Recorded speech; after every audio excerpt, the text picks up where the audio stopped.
We are one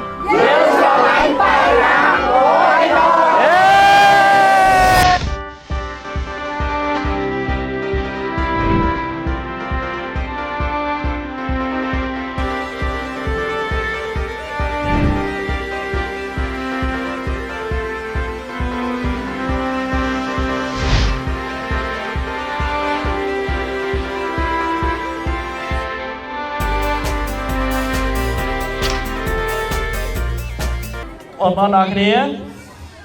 សន្យាជាមួយបងខ្លាចយើងសិស្សល្អបានអត់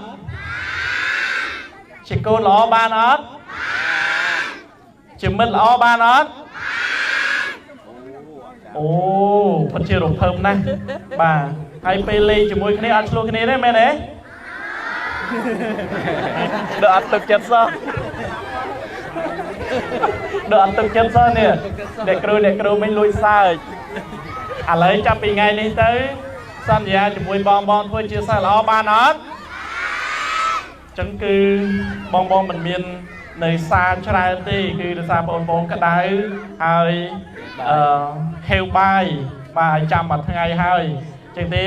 សម្រាប់ថ្ងៃនេះបងខ្ញុំបានក៏ជំនួសមកឲ្យក្រុមយុវជន VR1 ក៏សូមជូនពរបងទាំងអស់គ្នាសូមបន្តការយកចិត្តទុកដាក់ទៅលើការសិក្សាដើម្បីបន្តក្លាយជាអ្នកដឹកនាំបន្តវេននៅថ្ងៃអនាគតបាទសម្រាប់ថ្ងៃនេះក៏សូមអរគុណសម្រាប់លោកគ្រូនាយកក៏ដូចជាលោកគ្រូអ្នកគ្រូដែលបាន